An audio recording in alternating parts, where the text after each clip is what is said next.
Welcome once again to this table. This is where we give you breaking news from Tanzania each and every hour as it breaks. We are broadcasting from Kenya and standing in solidarity with our brothers in Tanzania, who by now we are at least reading from the same page on taking home dictators.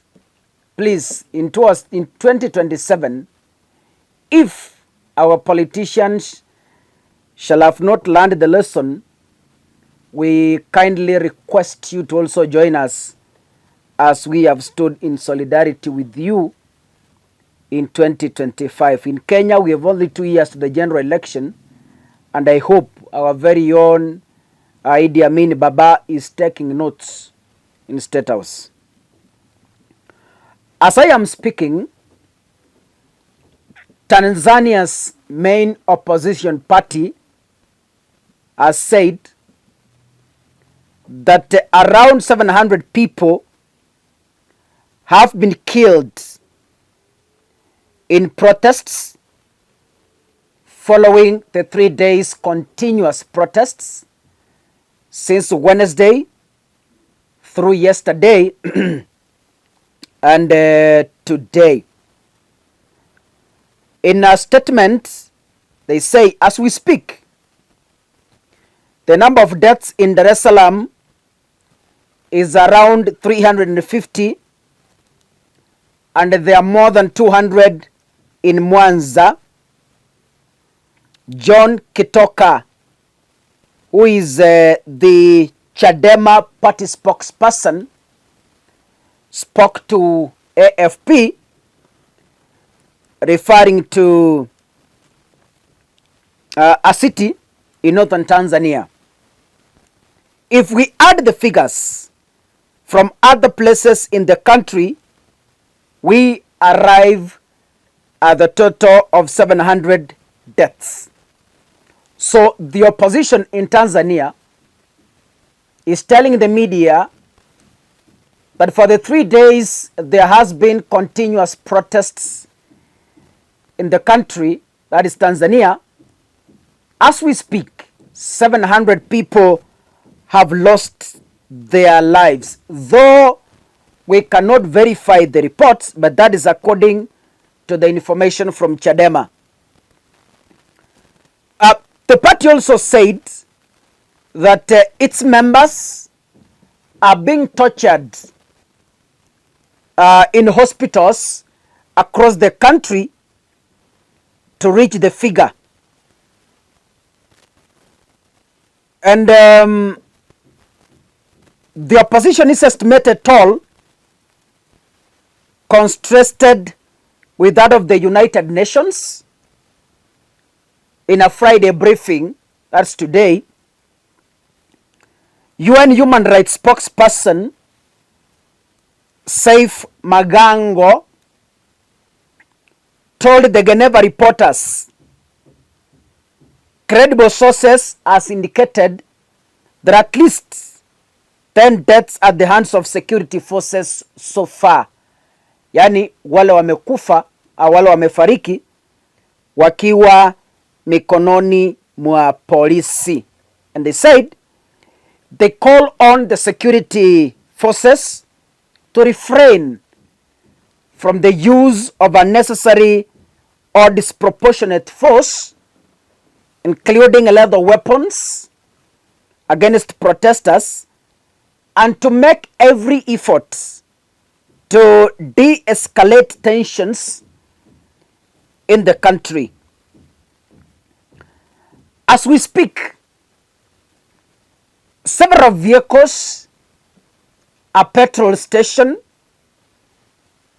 and the police stations have been set on fire by protesters who were irritated by how the election exercise was being carried out.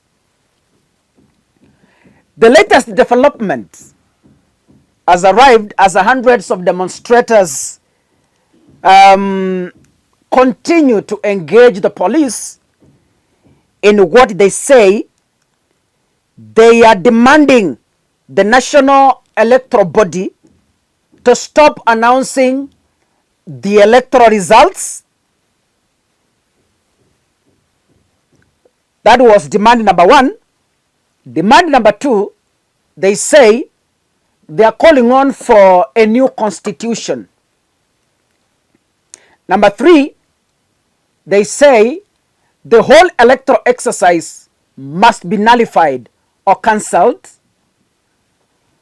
They say they want a new electoral body before they end their demonstrations. Remember, the Tanzanian government tried a curfew, which the citizens ignored and continued with their protest overnight. It's getting worse. It is going overboard in Tanzania. Yet, the African Union chairperson is silent on this matter. The East Africa family is very silent on this matter. Nobody's talking about it. Samia Suluhu herself, she has run into hiding and she can't talk anymore. She can't say anything. They shut down internet to deny Tanzanians their right to communicate and the right to share and receive information. There were credible reports today that also a number of properties affiliated to prominent politicians who are aligned to CCM, chama cha Mapinduzi, chama ambacho kinaongozwa na Mama Samia Suluhu baada ya kifo cha Magufuli. Those politicians who have been supporting Samia Suluhu, credible reports indicate their properties have been burnt down, including the buses you saw. A number of people are trying to access the Tanzanian State House, maybe to try and force Samia Suluhu out if by any chance she's still hiding there, because nobody knows where she is currently, not even the media. The military was deployed. Yesterday evening, the top military commanders said they have taken charge and the situation is being controlled, which I doubt, because today is even getting worse than how it was yesterday. So they said they are controlling the situation, but I don't think so. There are reports of police officers using live bullets, reports though not verified. Lakini unajua jeshi la Tanzania linaitwa jeshi la mwananchi la wananchi tukufu la Tanzania, JWTZ, jeshi la mwananchi tukufu la Tanzania. Kwa hivyo kazi yao kubwa ni kuchunga wananchi ambao ni waandamanaji. Tunaamini kwamba Tanzania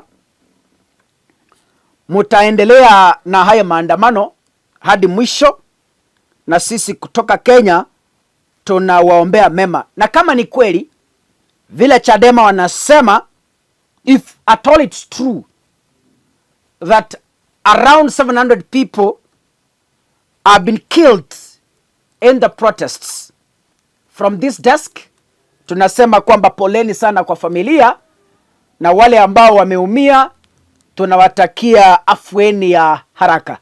God bless you. Asanteni sana.